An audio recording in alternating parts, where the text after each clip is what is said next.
오직 나는 여호와를 우러러보며 나를 구원하시는 하나님을 바라보나니 나의 하나님이 나에게 귀를 기울이시도다. 아멘.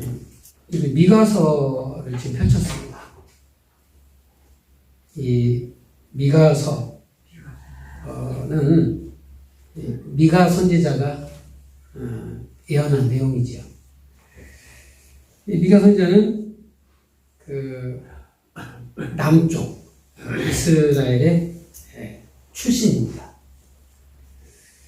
그의 예언은 주로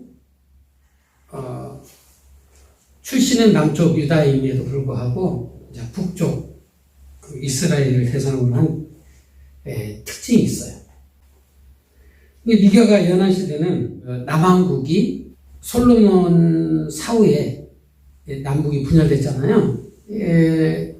남쪽에 11대 왕 요담, 그 다음에 12대 왕이 이제 아하스, 13대가 그 유명한 히스기야 왕, 세 시대에서 활동을 한 겁니다. 역사적으로 볼 때 북왕국의 말기에 속하고 남왕국 역시 크게 다르지는 않을 때예요. 자, 미가의 예언에 멸망에 대한 이야기가 나옵니다. 그의 예언대로 이스라엘은 주전 722년에 그 아수르에 의해서 멸망을 합니다. 미가의 예언은 뭐 이스라엘만을 향한 것은 아니에요. 예루살렘도 포함이 돼요. 1장 1절에 보면 유다는 조금 더 지탱하긴 해요. 하지만 이스라엘 멸망한 지 한 136년이 지난 주전 586년에 남이스라엘, 즉 유다 역시 바벨론에서 멸망을 당합니다. 미가의 예언이 그대로 이루어진 거예요. 그러니 미가가 살던 시대는 말 그대로 말세를 살아가고 있었던 것입니다. 흔히 말세합니다. 자, 말세라면 주로 어떤 때 쓰게 되죠? 세상이 순리대로 움직이지 않고 상식을 뛰어넘는 충격적인 일들이 연속적으로 벌어지면 사람들은 말세다라고 합니다. 그런 사회는 멸망하는 게 당연하기 때문이에요. 미가는 이런 말세의 징조가 짙은 시대에 사는 거예요. 그러니 멸망을 선포할 수밖에 없었던 겁니다. 자, 미가가 본 당대의 모습은 이래요.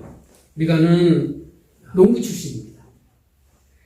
이게 당시 대주지들의 행포에 의해서 농부들은 땀 흘려 일을 해도 정당한 대가를 받지를 못했어요. 이것은 영적인 면만은, 경제적인 면만은 아니에요. 당시 사회 전반의 모습이 그랬습니다. 이게 사회 전반에서 가진 자들의 탐욕이 넘쳤어요. 이를 통제할 수 있는 무언가가 존재하지는 못했어요.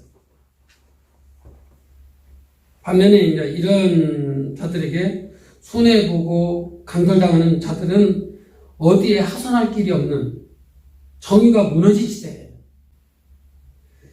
자, 이런 시대에 종교가 제 기능을 한다면 그나마 사회에 빛이 되어줄 터인데, 당시 이스라엘의 종교는 그렇지 못했다는 겁니다. 크다는 성전을 갖고 장엄하게 하나님께 제사를 드리는데 정작 그 자리에 여호와 하나님께서 계시지 않았어요. 이것을 어떻게 알 수 있는가 하면 그 동시대에 활동했던 그 예언자 이사야의 말씀을 들어보니까 금방 알 수 있거든요. 1장 11절 13절인데요. 여호와께서 말씀하시되 너희의 무수한 재물이 내게 무엇이 유익하뇨? 나는 순양의 번제와 살찐 짐승의 기름에 배불렀고 나는 숫송아지나 어린 양이나 순염소의 피를 기뻐하지 아니하노라. 너희가 내 앞에 보이러 오니 이것을 누가 너희에게 요구하였느냐? 내 마당나는 판물 뿐이니라. 헛된 재물을 다시 가져오지 마라. 분양은 내가 가증히 여기는 바요. 월삭과 안식일과 대회로 모이는 것도 그러하니 성애와 아울러 악을 행하는 것을 내가 견디지 못하겠노라. 예부 그 제사가 없었던 건 아니에요. 너무 많았죠. 재물도 엄청났어요. 제단에서 번제물을 태우지 않는 날이 없었거든요. 굉장히 종교적인 시대입니다. 그러나 선지자를 통해서 여호와께서 하신 말씀은 나는 도저히 그 자리에 있지 못하겠다. 너무 역겹지 않냐? 너희가 나라면 그런 자리에서 영광을 받을 수 있겠냐? 너희가 드리는 분향이 가증스럽고 이런저런 이유로 모이는 것도 내가 더 이상 견디기 어려울 정도이다. 너희는 내 마당만 밟을 뿐이라고 말씀을 하고 있는 것이죠. 한마디로 미가가 바라보던 그 시는 당장 하나님의 심판이 임해한다 하더라도 전혀 이상하지 않은 그런 시대예요. 이런 모습을 보면서 그나마 양심 있는 성도님들은 제대로 서보려고 노력을 해요. 하지만 이들의 노력은 업신여김을 당하고 초롱을 당합니다. 미가는 이런 시대를 보면서 하나님의 심판을 예언하지 않을 수 없었다는 거예요. 생각해보면 미가가 바라보는 이 시대상은 오늘날도 동일하지 않는가 싶어요. 오늘날도 가진 자와 갖지 못한 자의 차이는 넘을 수 없는 아주 4차원의 이 벽이 되어버렸어요. 그래서 줄여가지고 넘사벽이라고 하잖아요. 이게 개천에서 절대 용납하지 못하는 시대가 되어버렸어요. 이게 사람들은 이익을 위해서라면 영혼도 할 수 있다는 신념으로 살아간다. 돈 앞에선 사람의 종교함이라는 말이 이미 사라져버렸어요.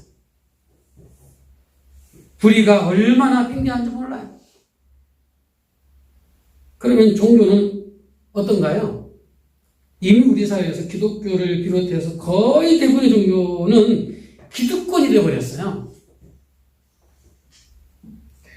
우리 기독교만 놓고 보더라도요, 기독교 단체라고 하는 데서 내는 목소리를 들어보면 죽고 배고픈 자들을 위한 외침이라기보다는 가진 자들을 보호하고 비호하는 대변인 역할을 하는 경우가 너무 많아요. 준 것을 빼앗기지 않으려는. 이 경우에 따라서 성경적이지 않을 뿐 아니라 이 세상에 상식에 미치지 못하는 이야기까지도 신앙을 이유로 큰 소리를 내는 경우도 있습니다. 만약에 미가가 오늘날 이 자리에 와 있다고 하면 어떤 생각을 할까요? 동일하지 않을까요? 온갖 부패와 불의가 가득하니 곧 하나님의 심판이 있을 것을 짐작할 수밖에 없지 않겠어요? 교회들의 모습을 보면서 그 자리에는 오히려 하나님께서 계시지 않다고 선언하지 않을까. 제대로 소신있게 신앙이답게 진리에 서려는 자들이 업신여김을 당하고 조롱을 당하고 난처함에 처하게 되는 모습을 보면서 이 시대는 끝이 났다고 생각하지 않겠어요? 그래서 오늘은 더욱 이 미가의 소리가 가슴에 쳐져요. 미가 이렇게 외칩니다. 오직 나는 여호와를 우러러보고 나는 나를 구원하시는 하나님을 바라보라니 나의 하나님이 나에게 귀를 기울이시도다. 네. 이 외침이 말씀과 같은 오늘을 살아가는 우리 마음에 새겨질 수 있기를 간절히 축복합니다. 네. 첫째로 오직 나는 여호와를 우러러본다라는 말씀을 가슴에 담아 보자는 거예요. 이미 말씀드렸듯이 미가 선지자가 보는 세상 온통 암울해요. 도무지 희망이 없어요. 살아가기가 막막합니다. 정의는 무너졌고 불의는 가득하고 불평과 불만은 팽배합니다. 그러니까 억울한 사람의 땅 꺼지는 한숨이 끊이질 않아요. 신앙마저도 욕심 앞에서 속수무책입니다. 세상이 온통 이랬어요. 그런데 중요한 것은 미가가 이렇게 말하는 겁니다. 나는 오직 여호와만 바라보겠다. 아멘. 다시 오직 나는 여호와만 바라보겠다. 아멘. 세상이 어떤 모습으로 가고 세상이 어떤 기준으로 움직이고 세상에 어떤 사람에게 이익을 준다 하더라도 그런 것에 신경 쓰지 않겠다는 거예요. 여호와를 바라보겠다고. 그래서 오직 나는이라고 얘기하고 있는 거예요. 비록 말세와 같은 암울한 시대이고 그래서 억울한 면이 많고 답답한 면이 많은 시대이지만 여호와를 바라보겠다는 것이죠. 사람들 되게 휩쓸려 가기를 좋아해요. 아무리 오라도 다들 그 길로 가면 옳지 않아도 많은 사람들이 가는 길로 가야 안심이 돼요. 그리고 악한 세상은 누구든지 자신들과 동일하게 악해지는 것을 또 환영해. 그래서 이제 옳지 않지만 잘못된 길로 가는 사람을 위로답시고 남들 다 그러는데 뭐 이게 어때? 라고 말을 해요. 심지어 잘못을 저지른 사람이 이런 말을 하면서 자신 스스로 위로하는 경우도 있습니다. 성도도 자신의 잘못에 대해서 성경 인물도 뭐 이런 일로 잘못한 게 있는데 뭐라고 합니다. 이렇게 사람들은 다수가 갖는 대로 휩쓸려 가기를 좋아한다는 거예요. 그 길이 멸망의 길인데도 말이죠. 자, 이런 시대적 흐름이나 인간의 나약한 마음을 고려해보면 성도답게 또는 의롭게 살려고 하는 게 얼마나 힘든지 몰라요. 오히려 이런 모습으로 살려는 노력을 하면 할수록 왜 혼자 유독 그러냐면서 핀잔을 주고 불편해 한다는 거예요. 그래서 왕따당하기 일쑤예요. 너만 예수 믿느냐는 거지. 적당히 해라.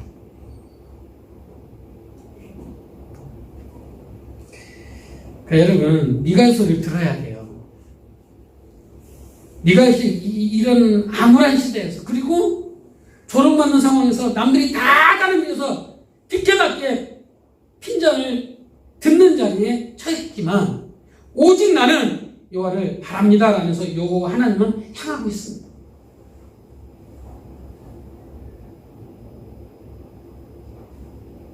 미가 선지자에게 있어서 어쩔 수 없다는 말은 나오지 않아요.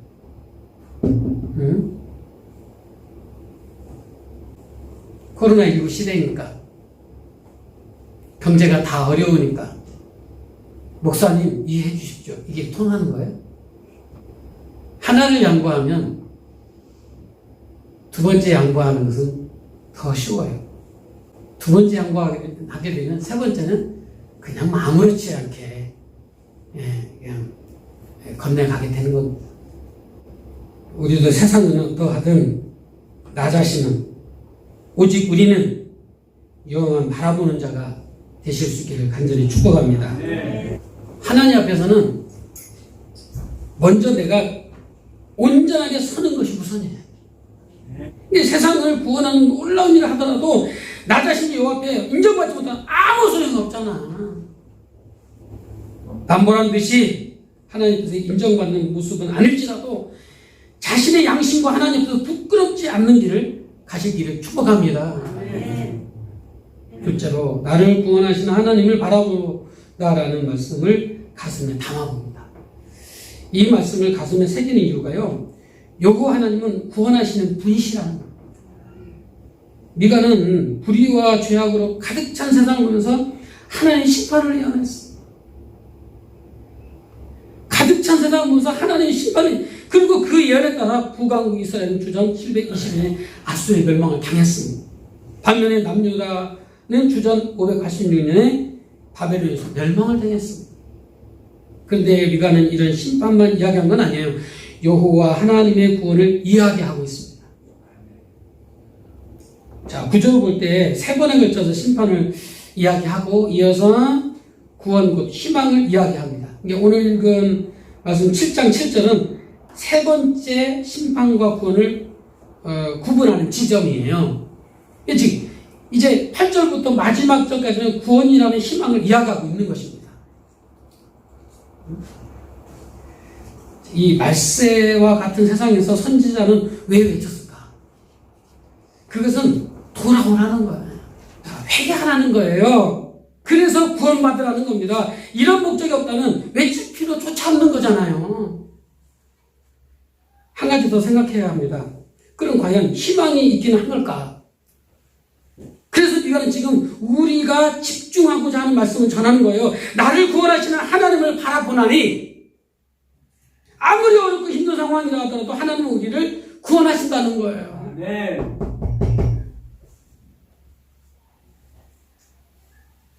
세상이 내 마음 내 뜻대로 그게 되는 거 아니잖아. 특히 믿음의 사람들은요, 하나님의 선택된 자녀는요 더더욱이 안 돼. 어떻게든 하나님 아버지가 우리를 고쳐서 저 천국에 놓기 위해서 우리에게 다가오시잖아요. 네. 몽둥이 찜질해서라도 어떻게든지 제자리에 돌려놔야 되지 않겠어요? 얼마나 더 하나님이 기다려주고 또 여러분들에 대해서 봐줘야 되는 겁니까? 목구멍이 포도청이라고? 그래서 어쩔 수 없이 이해해두려고? 그래서 심판이 그에게 절대 빗나가지 않아요.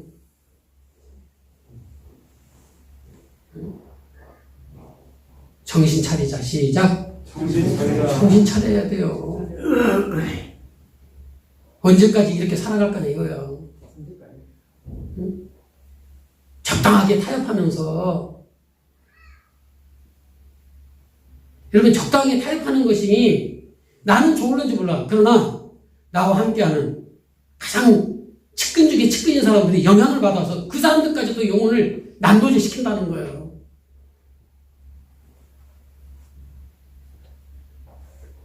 부모님 몇 구절 아래로 내려가면 그 날에는 사람들이 내게로 돌아올 것이나 그 땅 주민의 행위는 열매로 말미암아 항폐하리로다라고 합니다. 비록 하나님 백성들이 어려움을 당하지만 결국에 돌아오게 되는, 은혜를 경험하게 되는 거고 이기는 것 같은 자들은 황폐하게 된다는 거예요. 구원하시는 하나님에 대해서 이야기하는 거잖아요. 아무리 세상이 힘들고 어렵더라도, 그래서 신앙을 포기하고 싶은 생각이 들더라도 여호와는 구원하시는 하나님이시다라는 점을 잊지 않게 축복합니다.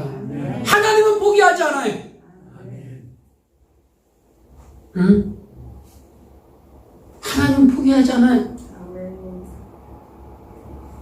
하나님이 가만히 있으면 여러분은 굉장히 편안한지 몰라요. 하나님이 가만히 있으면 여러분들이 영원한 멸망으로 치닫게 되는 거예요. 하나님이 간섭해줘야 돼요. 하나님이 지적해줘야 돼요. 이건 아니다. 우리 모두 다 기도하는 사람도 아닌가요? 성령의 사람들이 아닌가요? 그러면 눈을 감고 기도하면요, 아무리 성령에 대해서 몰라도 알아요. 무엇이 선이고 악인지를 왜 몰라? 내가 이러면 안 되지. 왜 그걸 모르냐고. 근데 우리는 모른 채예요. 하도 그냥 사단에게 시달려가지고 그냥 적당한 선에서 타협하고 싶어하는 그런 인생의 힘겨움들이 다 없잖아 있다고 저는 봐요. 그러나 어떻게 하나님과 사단과 같이 섞일 수 있어요? 진리와 비진리가 어떻게 한 자리에 있을 수 있습니까? 우리는 진리에 서서 진리를 사수해 가는 사람들이지 믿습니다. 이게 복음이 복음되게 하는 것은요, 바로 저나 여러분들에게 되게 있는 거예요. 할렐루야. 주님께서 그걸 요구하는 거예요. 너희는 세상의 빛이다. 너희는 세상의 소금이다. 아멘. 소금 같은 너희, 빛 같은 너희 이렇게 말한 적 없어요. 빛이다, 소금이다 이렇게 말하셨지. 어느 장소, 어떤 자리에 가든지 간에 내가 그리스도인이라는 것이 정확하게, 명확하게 들춰내야 돼요. 아멘. 아니, 내가 알기로 저 사람 예수 믿는 사람도 있는데 아주 잘 마시네. 약간 저 사람은 기독교인데 담배 안 피는 걸로 했는데 저 사람은 아주 그냥 아주 하루에 두각을 갑자기 해주네. 이게 좋은 거예요? 보세요. 믿지 않는 사람들도, 아니, 동일선상에 있는 믿음의 사람들, 그 사람에 대해서 안타깝게 생각하는데, 하나님 보실 때는, 응?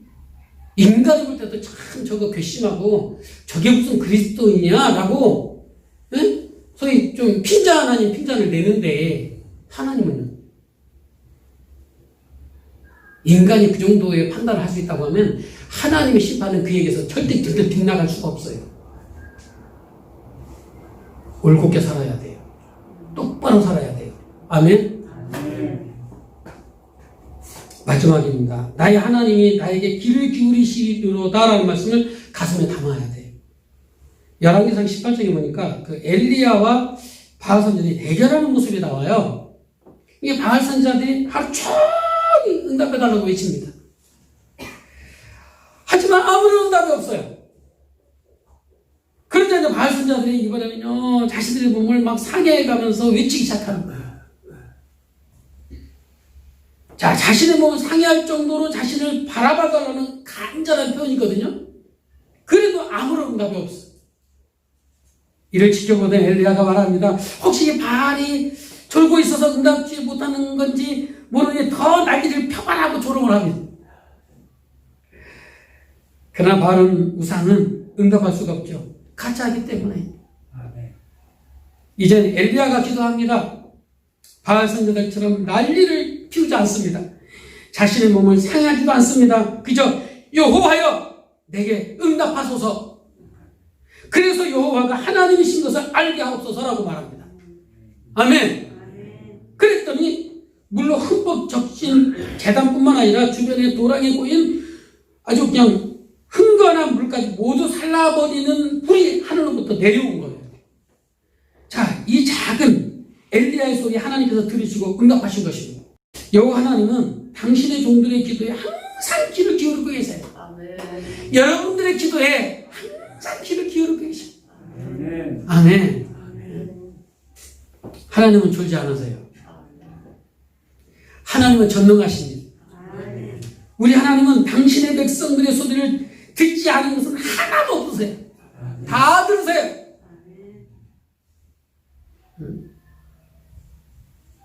여러분, 사람을 찾아 하소연하지 마세요. 내 편으로 만들려고 하지 마세요.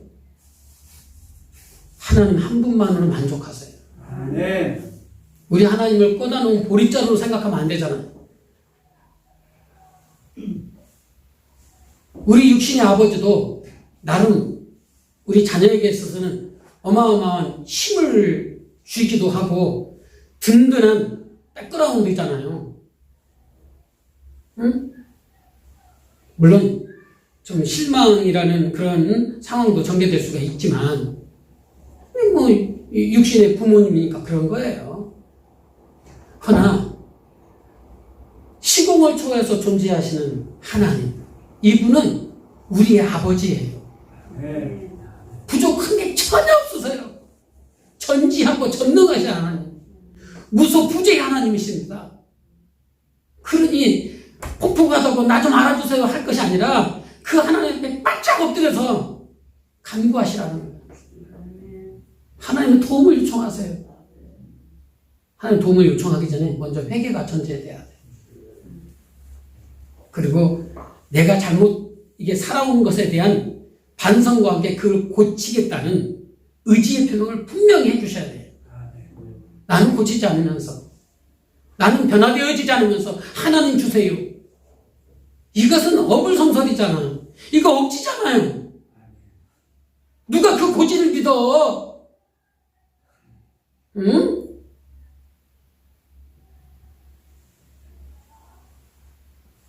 아니, 적어도 하나님의 마음을 움직이려고 한다면 좀 하는 척이라도 해야지. 전혀 변화되지 않으면서 그냥 맨날 보려고.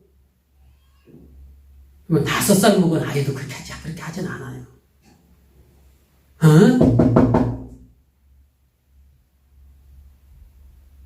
30살 먹은 아이도요, 그렇게 하지 않는다고. 무턱대고 엎드게 쓰지 않아요. 이 신앙은요, 적당한 타협이 오라는 게 없어요. 절대적인 가치인데. 신앙은 생명이다. 시작. 생명인데 뭘 바꿔? 이걸 놓고는요, 생명을 포기하는 것인데, 내가 생명을 포기하면요, 상대방 생명은 무슨 재주로 그 사람을 건져낼 거야? 건져낼 수가 없는 거죠. 여러분, 예수 믿고 싶어서 예수 믿어지는 거예요? 아니잖아. 그게 예수 믿어지잖아. 아멘. 아름다움이 그냥 예수 믿어지잖아. 아멘요. 살잖아요. 이상한 일이야. 그 이상한 일이라고. 예배 드리면 이 산다는 느낌이 안 들어요? 왜 아멘을 하고? 와요. 이게 IQ가 0.몇 아닌 이상은 알아요. 응? 그냥 믿어지잖아. 믿습니다. 여러분들 중에는요, 긍정적인 분이 계시고 부정적인 분도 계실 수 있어요. 이거저거 다 떠나서 예수가 믿어지니까 이 자리에 있는 거지. 아멘. 이게 복이에요. 아멘. 막 머리를 막 흔들어봐. 내 가슴을 막 두들겨봐. 그렇다고 이 예수 믿어지는 것이 사라지느냐고. 안 되는 거예요. 부정하는 게 더 어려워. 부정하는 게 더 어렵다고. 신기하게. 이거 은혜예요. 하나님의 선택인 거예요. 아멘. 감사해라는 거예요. 아멘. 내가 몸부림쳐도 예수님이 나의 하나님이시고 예수님이 나의 구세주이라는 이 사실이 전혀 흔들리게 없어요. 아멘. 그런 사람을 향해서 주님께서는 지금 미가 선지자를 통해서 오늘 우리에게 말씀하고 있는 거예요. 아멘. 응? 믿음이 없는 사람을 향해서 말하는 게 아니고 믿음이 있는 우리를 향해서 바르게 살으라고, 옳게 살으라고, 신앙의 가치를 너를 통해서 바르게 세워졌으면 좋겠다라고 주님은 당부하고 있으신 거예요. 아멘. 얼마나 감사합니까? 얼마나 감사해요. 세상이 휩쓸리지 않게 축복합니다. 세상을 부러워하지 않길 바랍니다. 불의가 아무리 가득한다 하더라도 여호와 하나님이 살아계시다는 걸 잊지 않고 축복합니다. 그래서 세상은 어떠하든지 저와 여러분은 오직 나는 여호와를 바라봅니다 라는 신앙으로 여호와 앞에서만 서는 자가 되시기를 간절히 축원합니다. 하나님 감사합니다.